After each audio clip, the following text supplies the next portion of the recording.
Assalamu alaikum. Hello, everyone. Today, we're going to take you in a deep dive into the Saudi deep technology ecosystem. I have with me an amazing panelist, starting with Dr. Osamah. Dr. Osamah Alamri is the advisor for the CEO of the Saudi venture capital company. Welcome, Dr. Khalid. Dr. Khalid, Assalamu alaikum. Ya hala wallah, hayyak Allah. Dr. Khalid Aldakkan is the VP of the parks at KACST, King Abdulaziz for Science and Technology City. Also, I have Ibrahim. حياك الله تفضل.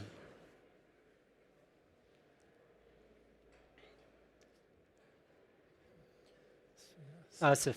Mr. Abdulaziz, Alsuwailem, GM in the Innovation and Development Authority. Finally, Dr. Ayan. Dr. Ayan Campbell is the Senior Vice President of the National Technology Institute from KACST University. Since he's not the least, we'll start with him. Yeah, sure. Excellent. Dr. Ayan, can we set the tone of what is a deep technology? How do we define it? What is it? And how do we measure it? Thank you, Mohammed. Thank you for inviting me, and I'd like to see everybody. What is deep tech? That's a question that's asked very often. And I think the simple answer is deep tech are technologies trying to address the problems of the future. They may be early stage, they may originate in universities, they may originate elsewhere, but they require investment in resources, in time, and in money to take them to a point where they are investable. That's where the role of universities, combined with funding agencies, combined with VCs, ultimately take them to the market. So a good example today would be quantum. So I can remember in 2016 when I ran the UK government's innovation agency, we ran our first program on quantum at that stage around ideation. And now we've got quantum computing, quantum sensing, quantum key distribution, but we're still waiting for that one breakthrough technology that's adopted at scale. We know it's going to happen, we're just waiting for it. And I'm reminded that when Corning invented fiber optic cable manufacture in 1972, I remember it because that's the year I was born, it took them until 1999, so 27 years later, to have that technology adopted. Why? The invention of the web and of information transfer meant that that technology became current, but they had to keep patient with it for 27 years before it became a profitable decision. So deep tech is about technologies for tomorrow's problems that we can identify early, invest in, and scale. And there is a level to measure it, the technology readiness level? So the technology readiness levels are applied as a universal measure originated from NASA around how do we measure where the maturity of a technology is. So technology readiness levels 1 to 3, it's a bit of an idea. You might have a first working demonstrator, still small scale. Technology readiness level 4 to 6, prototyping, you're now looking at manufacturing, you're looking at how that product is going to go to the market. TRL 7 to 9, commercialization, you've now got a product, it's cost effective, it's marketed, and it can be sold and then developed, and you create generations 2, 3, 4. And that scheme allows researchers, developers, innovators, and investors to assess where the technology fits relative to its maturity on the journey. Amazing. What's the impact of a deep technology? And if we can also touch on some examples of KACST spin-out. So deep tech probably is ordinary tech today was deep tech 20 years ago. So if you take the iPhone I think has a few thousand pieces of IP developed into it, but the telephone had been invented before so people could communicate, banking had been developed before, software had been developed before, touch screens had been developed before. Put that all together and you've transformed the way not only that we communicate, that we bank, that we share our lives in social media, that we interact with our lives, our identity cards. So it's truly disruptive. Now at KACST, we're working to develop disruptive technologies on a continual basis. As a university, they tend to be at TRL levels 1 to 3. But what we've done is we've been able to spin out companies. So the company I'd like to talk about is Sadim. Sadim have a sensing platform to detect flooding. And in Jeddah in particular, if the rains come, then the systems don't cope so well. So what we want to do is understand, have the manholes been disrupted? Can we assess the effectiveness of the flood defenses system before it's raining, during it's raining, and when we return to normal levels? So what they've been able to do is take an AI solution and a sensing solution to map out with the grid of drainage systems to ensure that when the rainy season comes, that Jeddah won't flood. So that'd be an example of taking 3 or 4 technologies, putting them together into a deployable solution that effectively is software as a service, because you use that in a control room to monitor the drainage systems in real time. Amazing. Good to see how the connection between the lab into the market for a specific need. Dr. Khalid, you've been at the core of this ecosystem for more than 2 decades. Can you tell us where we were in the past in the kingdom as an ecosystem for the deep technology, where we stand today and where we're heading to? Oh, thank you very much, Mohammed. When we say deep technology, it's a new terminology that's now we speak about it, in the last, I would say, 10 years or so. But going back to the history, and mainly to put it in the context of Saudi, I would say I can, divide it into 3 phases. And rely on 3 main pillars. So as far as the pillars, we are talking about the talent, research infrastructure, and the funding / incentive / investments, I would say. So those are the 3 pillars that we always rely on and measure, like in how things is being evolving and developing, as we go. The 3 phases, the first phase, I would call it the foundational phase. And that's I would have it like in the 2000, anything before the 2000. That's the foundational phase. And the second one, which is the, I can call it like in the acceleration phase. And that's, from 2000 to 2020. And what comes after, which is the growth phase, that's, what we are practicing as we speak now. So the fundamental phase, you see, or the foundational phase, you see like, there is nothing has to do with investments. VCs doesn't exist back then, at least in a bigger scale.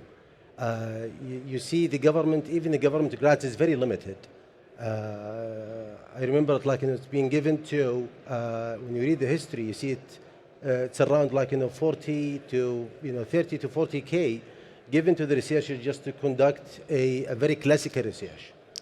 There is nothing called like deep tech back then, but most of those who's been studying abroad and being exposed to the global research community, when they come back, they start to practice some of the, deep tech, computer vision, voice recognition used to be like in a very deep tech back then. The bio, it's at the beginning and so forth. So that's the foundational phase. The acceleration phase that's happening, after 2000, you start to see some of the technologies that's been taking place. Different research institutions, different universities are adopting like, new technologies. Talking about KACST in specific, you see, satellite technologies there, the adoption of the internet at the late 90s is happening as well.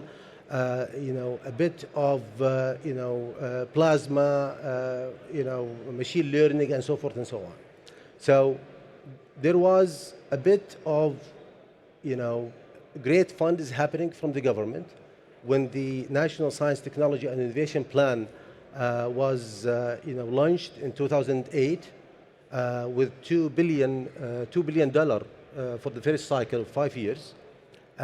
So you see now the research infrastructure is being, start to be built up in a very professional manner. And you see the talent now start to think, what is it? Now we have a big fund, so what to focus on? And the plan start to, set the needle on what the national, for the national need. But at this era, which is the acceleration phase, the entrepreneurship comes up, and started by establishing the first accelerator, incubation and acceleration program, and that's BADR. Some of you might know it. Supporting the entrepreneurs, not the researchers in specific, but the entrepreneurs.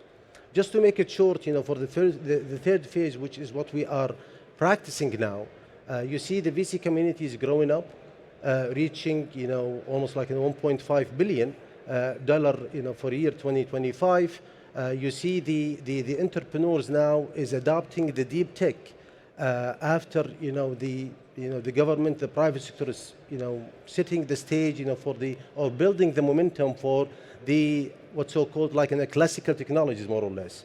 So the focus on the deep tech now start to be recognized either by the VCs, and we see like some of the funds being established now, by the private sector, where they see some of the outcome from research is really like it's within their value chain, where it's helping them like to solve some of their problems and bring solution to them, and also like the government entities very enabling. It's very great enabling tool when it comes to the deep tech, establishing the innovation deputyship in each university, executing some of the acceleration program. We see, for example, university, actually the Ministry of Environment, Water and Agriculture having different acceleration program, the same thing for the Ministry of Industry as well. And other ministries are practicing the same thing. So you see government, you see private sector, you see the VC community, research community, startup community, and also the NGO is also jumping in and trying to practice within all what's happening now. Amazing. Can we have a glimpse at the future, and where do you look the ecosystem is going in the future? The competition is happening as we speak, to be honest with you. And, the right definition, as Ian was mentioning, speaking about it, for the deep tech, the right definition is not there. It's not very clear to the entrepreneurs, not very clear to the researcher. But we look into it from the emerging technology point of view. So when we see like AI, quantum, and list goes on when it comes to the emerging technologies, this is something that whenever there is a glimpse or there is a flavor of the solution that's provided, accommodating those technologies, we consider it as a deep tech, and we start working on it. Again, if we are at stage 0 back then, out of 100, I would say we are within the 60 to 65% of maturity of considering the deep tech in most of the challenges that we are facing. Thank you so much, Dr. Khalid. Mr. Abdulaziz, you lead one of the most important priority for the Innovation and Research and Development Authority, Economics of Future. Can you tell us about the priorities in general, and what are you doing specifically with the Economic of the Future? Yes, definitely. First of all, I would like to thank the organizers for the opportunity. Well, basically, for anyone who has been keeping an eye, let's say, on the R&D community and ecosystem in Saudi, they must have seen the rapid change that has been going for the last 5 years, as mentioned as well by my colleagues. It, one could say, started by the announcement from His Royal Highness, the Crown Prince, on the very high ambitions when it comes to R&D, contributing to around 2.5% of Saudi GDP directly into R&D, similar to most advanced economies in the world.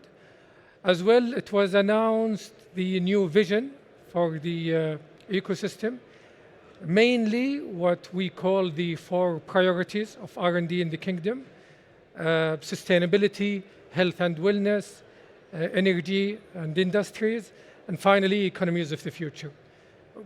You could think of these are the 4 themes that we will focus on for the foreseeable future.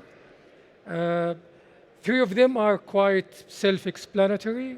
Maybe economies of the future has an unusual name basically, it encompasses every domain that doesn't fit neatly in the other three. So quantum is part of economies of the future, AI as well, smart cities, space technologies, deep sea technologies. And under each of these priorities, we have what are called the national missions. They are very clear and ambitious targets that belong to each one of these priorities. At RIDA or RDIA, we try to further break down the mission statement into specific technologies and domains or subdomains that we will focus on in the near future to help achieve the missions. The first mission that was launched and activated, they are activated in phases. The first one was, the first two actually were launched last year.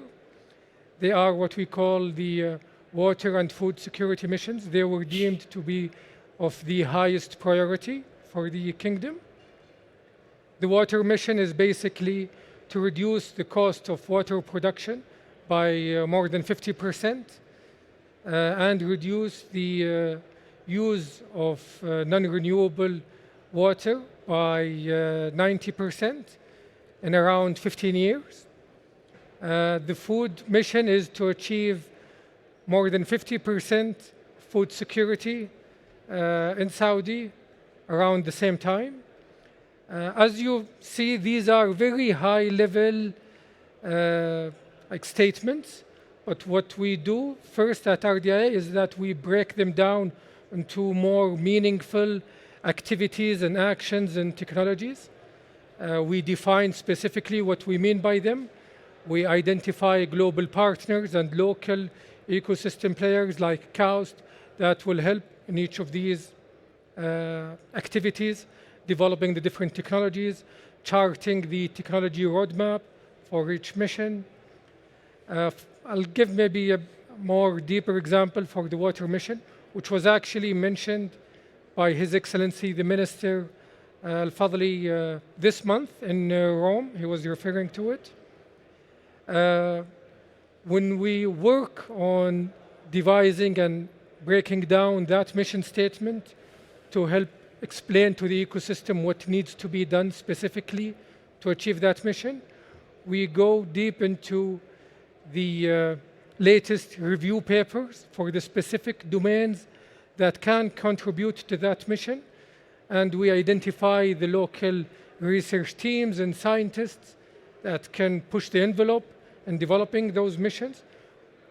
Back to the example, so at KACST, they've been doing a great job at the food security mission, and also it overlaps with the water security mission, specifically producing animal feed from algae. It has actually progressed quite well when it comes to the technology readiness level, the TRL. There are other examples across the kingdom. Watira, the National Labs for Water at the Saudi Water Authority, has been also doing some extremely good work when it comes to water desalination. The cost of water production has already decreased significantly in the past 20 years by actually more than 50%. But we are ambitious to replicate the same drop in water cost in the next 15 years, inshallah.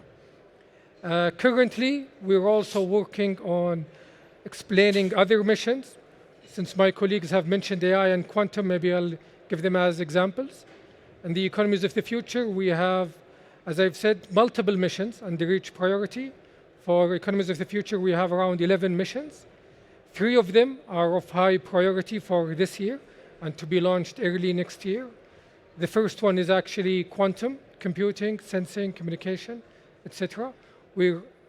Actually, there is a workshop, I think in a couple of weeks, at KACST this time, to gather the quantum ecosystem of the kingdom, hundreds of scientists across the kingdom that will work with us to charter this mission.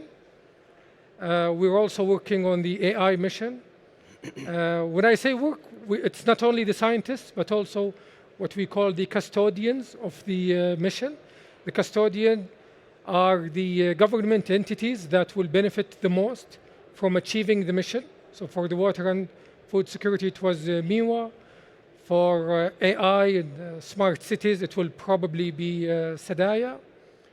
But we will also include other players that are very relevant to the mission. So for example, RCRC will benefit greatly from the smart cities mission. So they will always be a candidate over there.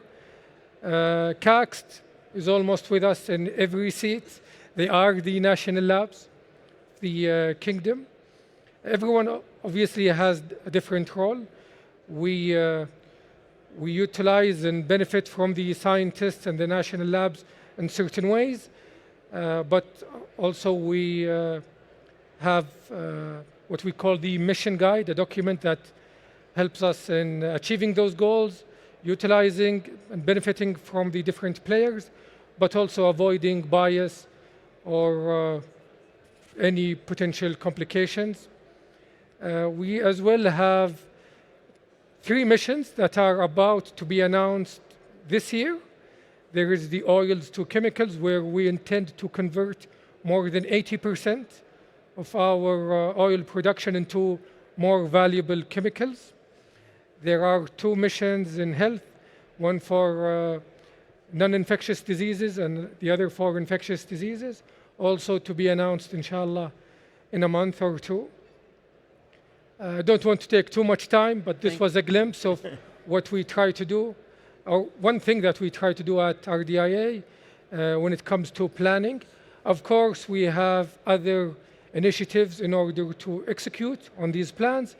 We have ecosystem development, where we develop talent, attract startups that are working on deep tech solutions to move their headquarters into Saudi, which actually has happened tens of times. We've actually met with a few companies in the past few days that are very interested in relocating to Saudi. The startup ecosystem, incubators, etc., VCs, clearly they've been extremely active in the kingdom, and we think that inshallah this will benefit greatly the deep tech ecosystem. Again, I don't want to take too much time. Thank you so much, Abdulaziz. It's really fascinating to see the coordination between the labs, the university, the government, but this cannot be happening without funding. Dr. Osamah, assalamu alaikum. We would love to know how can Fund of Fund work with VCs to de-risk deep technology investment. Thank you, Mohammed. Actually, we are already, because we are developmental, we are already investing in deep tech, emerging technologies. We are taking risks, supporting even emerging fund managers, trying to invest in this sector. However, if we want to amplify this, definitely we need to partner more with other public entities. I'll speak about this more, but let me tell you a story. What if we are having this panel in 2018? What would you say? At that time, risk capital did not exist. Venture capital, even investing in normal tech, did not exist. We didn't have the patient investors. Investors used to invest in public market, real estate, other commodities that are liquid in short time, can be liquidated in a short time. What we have done at SVC as a product of Vision 2030, we have established a new behavior in the ecosystem. We have established the first step towards having a deep tech ecosystem. We have established investors, entrepreneurs who are working together, creating innovative tech-based startups, and of course they can wait for exits for 5-7 years. But that is a first step. Now this is ready to be implemented for deep tech. Deep tech is like 10 to 15 years. So you need more patience. You need more time. So as I said, we took the risk. We invested in a couple of deep tech funds, but that was amplified when we did our first partnership with a public sector or a public program as part of our managed accounts program. And that was with NTDP when we signed an agreement. NTDP would allocate an amount of capital as part of the fuel initiative, and NTDP will set the mandate, the sectors, the technologies they want to invest in, and SVC will bring structure and experience in managing this fund and invest in private sector funds that will bring momentum. That will take that into action. And we are now expanding this with other public entities in order to, I would say, address untapped sectors. So that's maybe the short answer to you. Amazing. Usually, LBs, VCs are looking into a fast return on investment. Yes. Deep technology usually takes time. Do you think VCs will have the patience, or LBs have the patience to wait for a return and liquidation? Whenever you invest in deep tech, you have to look at this in a different way. Deep tech is not a consumer app that you can wait for 3 to 4 years and then you exit. So the result actually will take time. But of course, it matures slowly, but it compounds profoundly. So if you wait, you will be rewarded because it will be accelerated. I mean, the return will be exponential after a certain period. However, whenever you invest in deep tech, and this comes usually, these investments comes from public entities, government entities, they are not looking for financial returns as the first outcome. They understand that the returns will come in waves. Building capabilities, building talents, building infrastructure, this will all come. You are actually building the ecosystem for future success. If you are concerned and you want to have quick returns, then don't do deep tech. Don't do even technology. There are faster ways to do returns. But there isn't a higher and more profound, compound way of getting returns other than deep tech. Because you are building industries, you are building ecosystems from scratch. So that said, everyone who would like to build a deep tech, a vibrant deep tech ecosystem understands it will take time, and they will be rewarded. And by the way, this long delay, we don't look at it as a cost. It's an added, it's a competitive advantage that will allow us to build the ecosystem for the future. So it's not a cost, actually. It's a competitive advantage. Higher risk, higher reward. Exactly. We have, Dr. Osamah, we have a lot of fund managers here attending this session. As a fund of fund, what are you looking for? Can we give them a glance of what is a good application for receiving a fund? Sure. So it's correct that we are a developmental fund of funds, but we do our due diligence in the rigor of commercial institutional investors. And we go as far as it goes. So before we invest in any fund, we are investing in people. So the people who are running the fund are the first focus of our due diligence. We look at their past funds that they run, if this is an emerging fund manager or first-time fund manager. We look at their personal experience, their track record in investments, and then we look at their dedication, whether they are going to be dedicated to our fund or they have other funds that they are running now. And then we look at the strategy, the investment strategy, and this must be aligned with the gaps we have in the ecosystem. It must be aligned with our strategy, and also it must be aligned with their capabilities. So if an early stage, all-time early stage fund manager comes to us and say, I want to do a late stage fund, they haven't invested in late stage before. So we say, that's a flag. You haven't done this. And likewise, it's vice versa. And also, as part of the strategy, because we are a developmental fund, we require each fund to invest 1x of our contribution in that fund into Saudi startups. So we assess that. We see if that fund, the people, their strategy can execute that. And then we look at their, of course, operating model, decision governance, their committees, their legal structure, and we look at their ability to fundraise. By the way, when we started 2018-19, the ecosystem did not exist. So we used to take a lot of risks. We were more lenient. We used to be the first check in funds. Now we are not. We require private commitment before we even talk to the fund manager. So, and then finally, of course, the commercial terms, the usuals, that is part of the discussion with the fund managers. Amazing. Thank you so much.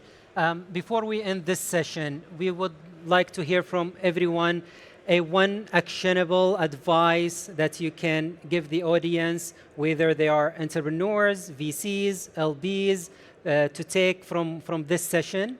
We'll start with you, Dr. Ayan. Thank you. So my one piece of advice is, with the status of the ecosystem in Saudi Arabia today, collaborate in order to be able to compete. So we have to work together to consolidate what we have in terms of infrastructure, human capital, and ideas, develop that through time to allow it to blossom, and naturally competition will flow as we scale towards 2.5% of GDP. Amazing. Abdulaziz? I'll cheat here, honestly. It will not be related directly to RDIA, but what we've seen throughout time when we were reviewing different strategies, etc., your best bet, almost when it comes to anything, is education. And why I focus on this is that, honestly, because lately in Saudi, there has been amazing advancements and improvements when it comes to the output of our educational institutes, KACST being one of them, but also even when it comes to like high schools and kindergartens, they've been producing amazing work and results. So I would say, in whatever area you're working on, keep an eye on education and invest more. Thank you. Dr. Khalid? الله يعطيك العافية. It will not be one message to fit all, to be honest with you. So if I want to divide it again, I will divide it to 6. Okay. But just to make it in short, for this why 6 is just because we have 6 players, starting with the VCs or the investment community, we call it.